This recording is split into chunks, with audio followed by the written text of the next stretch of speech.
দুর্ভোগ আমরা পোহাচ্ছি, এগুলো আমাদের কোনো খোঁজ খবর রাখে না। 18 বছর থেকে মানে রাস্তাঘাট দেখতেছে এরকম। আমাদের বাসীকে হেল্প করে এই রাস্তা নিয়ে, তবে আমরা কথা দিলাম আমরা কখনো বলবো না কোনোদিন। প্রিয় দর্শক, আসসালামু আলাইকুম। সবাইকে শুভেচ্ছা জানাচ্ছি। এই মুহূর্তে আমাকে যারা দেশ এবং প্রবাস থেকে দেখছেন সবাইকে আমার শুভেচ্ছা রইল। দর্শক, এই মুহূর্তে আমি এই যে জায়গাটাতে অবস্থান করছি সেটি হচ্ছে বাইশারি, নাইকংছড়ি উপজেলার বাইশারি ইউনিয়নের 4 নং ওয়ার্ডস্থ বটতলী বাজার, করলিয়ামুড়া বটতলী বাজার থেকে গুণরপাড়া সড়ক। দর্শক, আপনারা যে রাস্তাটি দেখতে পাচ্ছেন, এখানে এই রাস্তা দিয়ে প্রতিদিন শত শত মানুষ যাতায়াত করে। দর্শক, আমার পেছনে যে অবস্থাটি দেখতে পাচ্ছেন হচ্ছে দীর্ঘ শতবর্ষী এই সড়কটি এখনো পর্যন্ত সংস্কারের কোনো মুখ দেখেনি। প্রিয় দর্শক, আমার সাথে একজন পথচারী রয়েছেন, একটু জানবো এই রাস্তার বিস্তারিত। আমি রুস্তম আলী বলতেছি। দীর্ঘদিন ধরে এই রাস্তার অবস্থা খারাপ দেখতেছি।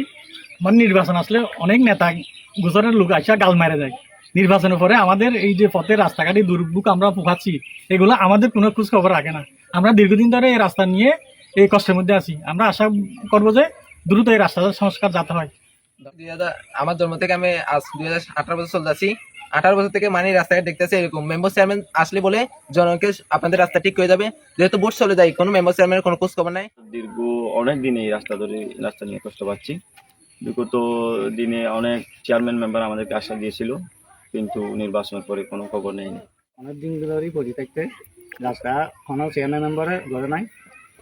বহুত চেয়ারম্যান মেম্বারও কি হয় এ জায়গাত কোনো চেয়ারম্যান মেম্বারে রাস্তা উঠতে পারা বললে আমরা আর উঠতে পারা এই রাস্তা কোনো চেয়ারম্যান মেম্বার সাহস নকরে এই কুড়ম্বা জানাচ্ছি চলাফেরা করা করে